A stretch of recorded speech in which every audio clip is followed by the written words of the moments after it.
Você já sentiu o peso de existir sem ser desejada?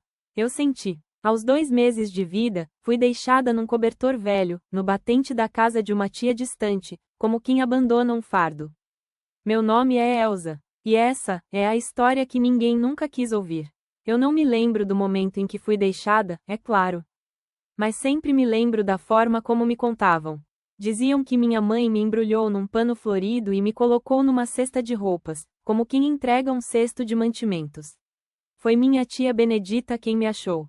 Ela não gritou de susto, nem de alegria. Apenas disse: mais uma boca para alimentar. E me levou para dentro. Foi assim que eu entrei na vida, pela porta dos fundos. Naquela casa, eu nunca fui chamada de filha. Cresci ouvindo que eu era um acidente, que fui deixada porque ninguém queria cuidar de doente. Nunca soube se eu era realmente doente, mas cresci acreditando que havia algo de errado comigo. Minha infância foi feita de silêncios duros e palavras afiadas. Os brinquedos eram panos velhos. Os abraços, inexistentes. Os aniversários, esquecidos. Na escola, eu era a menina das roupas rasgadas, do cabelo desgrenhado, a que comia sozinha no canto do recreio. As outras crianças me olhavam com um misto de pena e repulsa. E eu aprendi a olhar para o chão, a falar pouco, a não incomodar. Crescer assim, machuca de um jeito que não dá para explicar. Quando completei 12 anos, comecei a ajudar em tudo dentro de casa. Lavar roupa, limpar, cuidar dos mais novos. Sempre com a promessa de que, se eu fizesse tudo direitinho, talvez minha tia me deixasse ficar. Eu não tinha para onde ir, então obedecia. Nunca reclamei, nem quando dormia no chão frio da cozinha. Nem quando comia só o que sobrava. Eu só queria ser amada. Aos 17, conheci Geraldo. Um homem 12 anos mais velho, com palavras doces e promessas bonitas. Ele dizia que eu era linda, que me tiraria daquela casa, que me daria uma vida nova. E eu acreditei. Acreditar foi meu maior erro. Mas naquela época, qualquer palavra doce era um alívio. E eu estava cansada de viver à sombra da rejeição. Nos casamos rápido. Em menos de 6 meses, eu já tinha deixado a casa da tia Benedita e estava morando com ele. No começo, ele era gentil. Me levava flores, elogiava meu cabelo, dizia que eu era especial. E eu, boba que era, me entreguei. Pela primeira vez na vida, achei que alguém me amava de verdade. Mas o amor era só fachada. Antes de continuarmos, deixa eu te pedir uma coisa do coração. Se essa história está tocando você de alguma forma, se já te fez lembrar de algo ou de alguém, se inscreva aqui no canal Vozes do Tempo.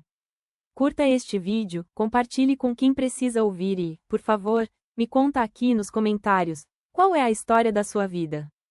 Eu vou ler, com carinho. Quem sabe sua dor e a minha não se encontram no mesmo silêncio. Agora, me escute mais um pouco. Porque o amor de Geraldo virou grito.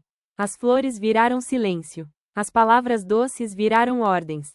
E os carinhos viraram empurrões. Ele começou a beber. E quando bebia, virava um estranho. Me xingava, me humilhava, às vezes passava 2 dias sem falar comigo. E quando falava, era para dizer que eu não prestava, que eu era um estorvo, que só dava trabalho. Mas eu fiquei. Porque eu não conhecia outro tipo de vida. Ficar era o que eu sabia fazer. Aguentar era o que eu tinha aprendido desde pequena. E quando vieram os filhos, eu jurei para mim mesma que faria diferente. Que daria a eles o amor que nunca tive. Tive 6 filhos, 6 corações que carreguei dentro de mim com uma esperança cega de que eles me resgatariam daquele vazio. Mas o destino foi cruel. Você já abraçou um filho com tanto amor que parecia que o mundo inteiro cabia naquele gesto. E, anos depois, sentiu esse mesmo filho virar o rosto para você como se fosse uma estranha? Eu senti. E a dor disso não passa. Tive meu primeiro filho aos 19 anos. Eu ainda era uma menina, mas quando olhei aquele rostinho enrugado, pequeno, e senti os dedinhos dele agarrando meu dedo, foi como se a vida dissesse: você pertence a alguém, finalmente. Eu jurei a mim mesma que ele nunca sentiria o que eu senti. Que jamais passaria pelas ausências, pelas palavras duras, pelos silêncios cruéis. Mas juras de mãe, às vezes, morrem na boca, quando o mundo insiste em ser mais duro do que a vontade de acertar. Geraldo não ficou feliz com a chegada do bebê. Achava que filho era despesa, que chorava demais, que tirava o sono dele. Começou a sair mais, a voltar bêbado, a me deixar sozinha. Eu cuidava da casa, do bebê e das marcas roxas que vez ou outra apareciam pelo corpo, e que eu escondia por vergonha. Vergonha de mim mesma, por não ter saído, por não ter coragem, por ainda esperar que ele mudasse. O segundo filho veio logo em seguida. Depois o terceiro. E o quarto. Meus filhos foram nascendo como pedidos de socorro. Como âncoras. Eu achava que, talvez, mais um filho poderia fazer Geraldo voltar a ser o homem que conheci no começo.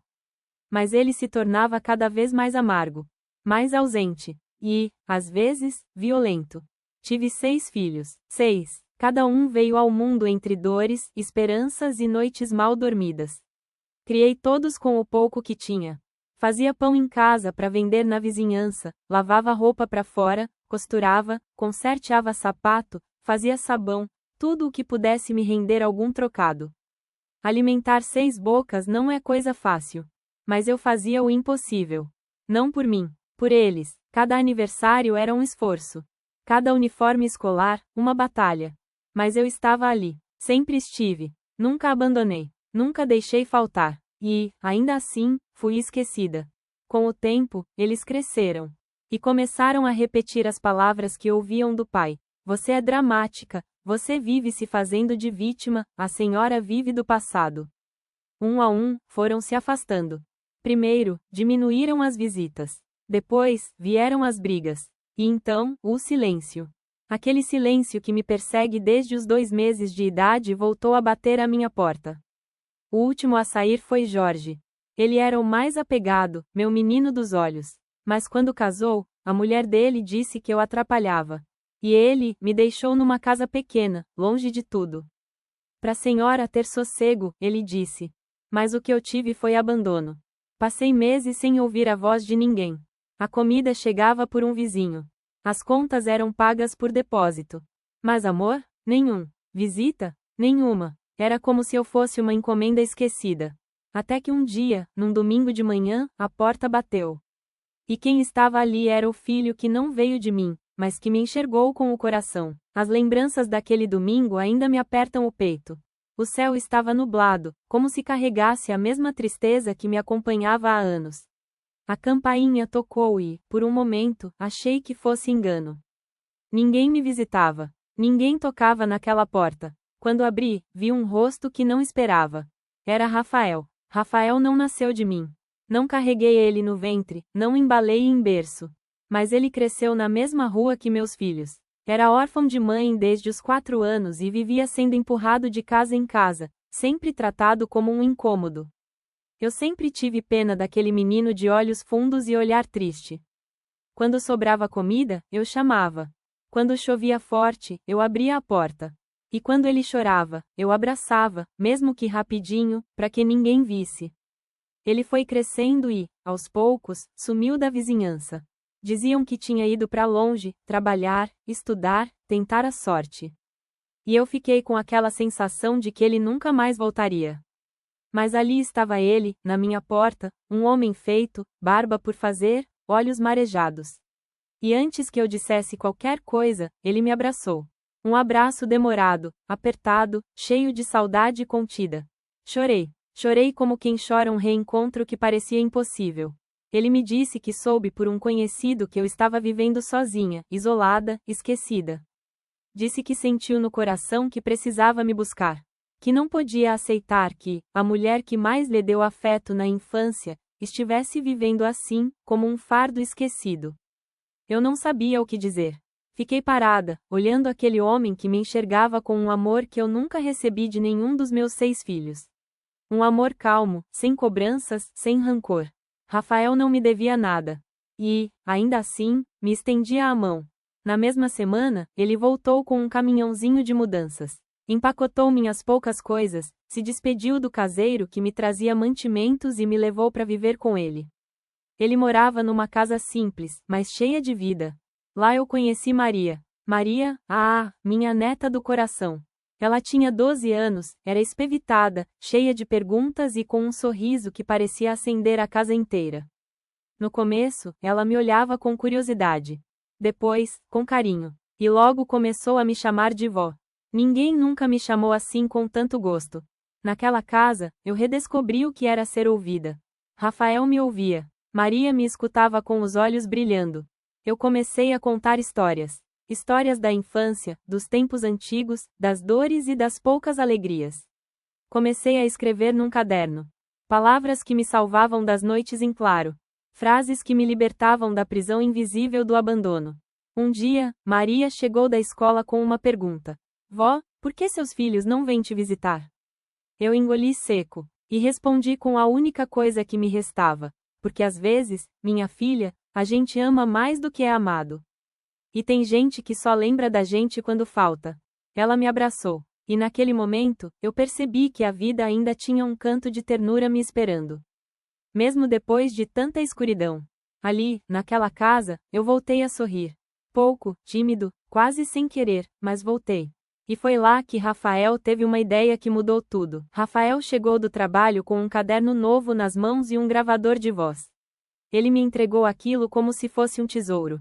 Disse que queria gravar minhas histórias, que a Maria adorava ouvir, e que talvez outras pessoas também gostassem. Suas palavras têm força, Dona Elsa. E muita gente precisa escutar o que a senhora tem para dizer. Eu ri. Uma risada murcha, desacreditada. Quem vai querer ouvir a história de uma velha que foi rejeitada pela vida? Mas ele insistiu. Disse que as dores que a gente carrega são como ecos. Se forem lançadas ao mundo, acabam encontrando outras dores parecidas, e isso cria pontes. Eu nunca tinha pensado nisso. Sempre achei que a minha história fosse só minha, um fardo, um segredo sujo escondido nas dobras do tempo. Mas ali, com aquele gravador na minha frente, alguma coisa dentro de mim despertou. Naquela noite, sentei na cadeira da cozinha. Maria me trouxe um chá de erva doce, Rafael ajeitou o gravador sobre a mesa, e eu comecei a falar. No começo, minha voz tremia. Falar da infância doía. Falar dos filhos, mais ainda. Mas eu fui seguindo. Cada palavra era uma ferida sendo aberta com cuidado. Cada pausa, um soluço engolido. E enquanto falava, percebia, eu não era só sofrimento. Eu era sobrevivência. Gravei durante dias. Rafael editava os áudios, colocava uma musiquinha de fundo e postava na internet. Canal Vozes do Tempo, ele chamou. Achei bonito. Ele disse que era uma forma de dar nome ao que parecia esquecido, as vozes dos que já viverão tanto, mas foram deixados para trás. No começo, pensei que ninguém ouviria. Mas em pouco tempo, os vídeos começaram a receber comentários. Pessoas dizendo que choraram ouvindo minha história. Gente do Brasil inteiro, contando que também foram abandonadas, que também sentiram o silêncio da solidão. Mulheres contando que apanharam dos maridos, que criaram os filhos sozinhas, que envelheceram invisíveis. Eu chorei muito lendo aquilo. Cada comentário era como um abraço. Como se, enfim, eu fosse vista. Como se, depois de tantos anos gritando em silêncio, alguém finalmente tivesse escutado. Pela primeira vez na vida, eu senti que minha dor tinha valido alguma coisa. Que eu não era só uma velha largada num canto qualquer. Eu era história viva. Maria ficou encantada. Me ajudava a escolher as fotos, fazia desenhos das histórias que eu contava, e começou a me chamar de influencer do tempo. Aquilo me arrancava risadas sinceras. Fazia anos que eu não ria assim. E foi por causa desses vídeos que algo inesperado aconteceu. Um dia, recebi uma mensagem. Era de Jorge, meu filho mais novo. Aquele que me deixou sozinha numa casa fria, com a promessa de sossego. Ele escreveu assim: Mãe, vi seu vídeo. Não sabia que a senhora estava tão machucada.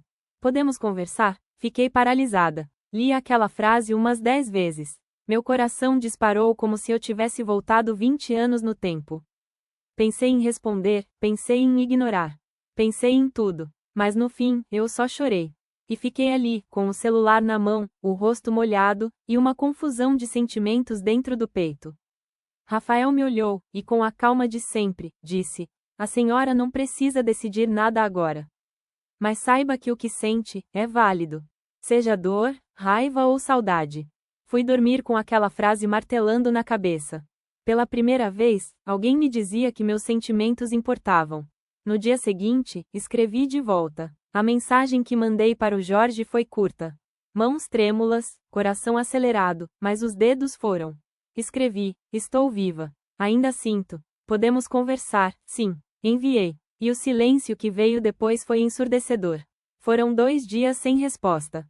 2 dias em que cada minuto parecia uma tortura.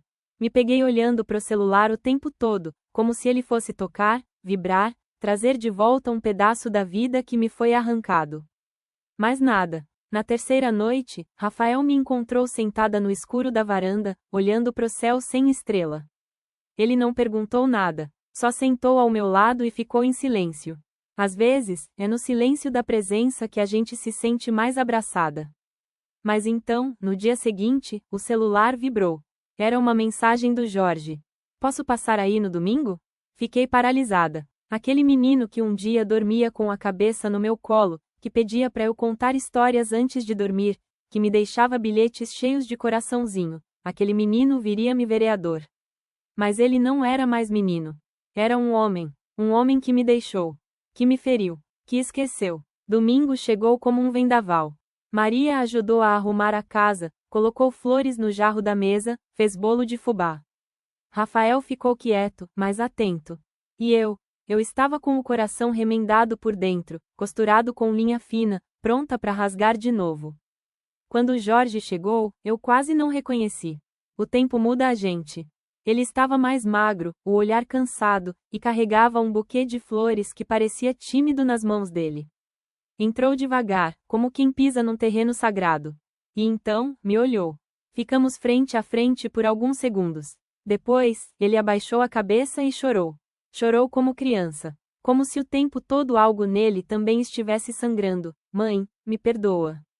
Eu não sabia, eu juro que não sabia o quanto eu tinha te machucado. Eu queria dizer tanta coisa. Queria gritar, queria abraçar, queria bater, mas minhas pernas não se mexiam. Meus braços não se levantavam. Só os olhos falavam, e eles estavam cheios. Cheios de dor, de amor, de mágoa e saudade. Tudo misturado, tudo sem forma. Quando eu vi seu vídeo, me vi pequeno de novo. Lembrei da senhora me cobrindo no frio, das histórias no escuro, do pão quente com açúcar, e me odiei por ter virado as costas. Minha voz saiu fraca. Você virou as costas, Jorge. Eu estava viva. Sempre estive. E você me tratou como se eu tivesse morrido. Ele se ajoelhou na minha frente. Me deixa cuidar da senhora agora. Me deixa tentar ser um filho de verdade. Nem que seja tarde demais. Aquelas palavras me atravessaram. Porque sim, doeu. Doeu muito. Mas ali, de joelhos, não estava só o homem que me abandonou. Estava também o menino que um dia me chamou de mãe com a alma. E eu vi nos olhos dele. O arrependimento era real. Ficamos em silêncio. Rafael observava de longe. Maria, de canto, me olhava como quem espera o desfecho de um conto triste. E eu só estendi a mão. Ele a segurou como quem segura um fio de esperança. Perdoar não é esquecer, não é apagar, é lembrar sem sangrar. E naquele gesto, eu disse: você me machucou. Mas eu escolho não sangrar mais. Almoçamos juntos, pouco se falou, mas os olhos diziam tudo. A dor estava ali, a culpa também, mas havia uma faísca, uma chance, e às vezes, uma chance é tudo o que a gente tem. Naquela noite, deitada na cama, escutei Maria sussurrar: vó, achei bonito a senhora perdoar. Nem sempre é bonito, minha filha. Às vezes, perdoar é só uma maneira de não morrer por dentro. Ela me abraçou e dormiu ao meu lado. Na minha cabeça, passeavam lembranças. Meus outros 5 filhos, onde estariam? Ouviriam minha voz um dia? Sentiriam minha ausência? Ou já haviam me sepultado dentro deles? O canal, Vozes do Tempo, seguia crescendo. Mais e mais pessoas comentavam. Gente contando histórias parecidas. Gente dizendo que, ouvindo a minha voz, se sentia menos sozinha. Ali eu descobri. Quando a gente encontra quem nos escuta, a gente começa a se curar. Dias depois da visita do Jorge, me peguei revivendo memórias que achei que já estavam enterradas. Vasculhei o armário antigo onde guardo minhas coisas mais íntimas e encontrei um maço de cartas. Cartas que escrevi para meus filhos, mas nunca enviei. Cada envelope era um pedaço da minha alma. Palavras escritas em noites de solidão, aniversários esquecidos, datas em que o silêncio me abraçava com mais força que qualquer pessoa. Querido Paulo, hoje é seu aniversário. Lembrei de quando você fazia birra por não querer dividir o brinquedo com o irmão. Fiz um bolo, mesmo sabendo que você não virá. Rosana, minha filha, sonhei com você. No sonho, você me chamava de mãe como antes, com aquele brilho no olhar. Acordei com o rosto molhado. Era só um sonho. Foram 6 cartas, uma para cada filho. Escritas com a tinta do coração. Palavras sufocadas pela ausência. Eu li cada uma em voz alta, com Maria sentada ao meu lado. Ela chorava. Perguntava por que eles nunca responderam. Eu não sabia o que dizer. Talvez nunca tenham recebido. Ou talvez tenham ignorado. Às vezes, o silêncio diz mais que 1000 palavras. Foi então que Rafael teve outra ideia: gravar um vídeo só com essas cartas. Um por um, eu li todas para a câmera, com o coração aberto e a voz embargada. Ele postou no canal como uma série, cartas que nunca tiveram destinatário. Em poucas horas, os vídeos se espalharam. Gente de todo lado comentando, dizendo que chorou, que se viu naquelas palavras. Alguns escreveram: Dona Elza, essa carta podia ser da minha mãe para mim. O vídeo chegou mais longe do que imaginávamos. E então, vieram as mensagens. Rosana, minha filha do meio, escreveu: Mãe, não tenho desculpas. Só tenho vergonha. Assisti suas cartas e senti uma dor que não sabia que morava em mim. Eu te procurei no seu aniversário do ano passado, mas já não estava mais naquela casa. Me disseram que tinha sido levada embora. Me perdoa. Por tudo. As lágrimas caíram como chuva de verão. Doídas, mas lavando a alma. Respondi com poucas palavras: estou viva. Ainda sinto. Ainda amo. Depois veio Paulo, depois Érica. 3 dos 6. 3 que, de algum modo, ainda me tinham viva no coração. Quiseram-me vereador. Vieram até mim. E, de novo, reencontrei abraços que achei que jamais sentiria de novo. Mas não foram todos. 2 ainda seguem em silêncio. Talvez para sempre. E eu aprendi a fazer as pazes com isso. A ausência deles ainda dói, mas a presença dos outros começa a preencher os vazios. Um dia, sentada com Rafael na varanda, ele me disse: A senhora já se perdoou, Dona Elza? Demorei para responder, porque a verdade é que a gente se culpa sem perceber. Por não ter sido melhor. Por ter errado. Por ter permitido. Mas olhando para ele, para Maria, para minha voz ecoando pelo mundo através dos vídeos, eu respondi: tô aprendendo. Todo dia, um pedacinho de mim se perdoa. E naquele dia, pela primeira vez, dormi em paz. Se essa história falou com o seu coração, se inscreva agora no canal Vozes do Tempo, curta este vídeo e compartilhe com quem precisa ouvir sobre perdão, abandono e reconexão. E me conta aqui nos comentários: o que você diria hoje a alguém que você ama e que se afastou?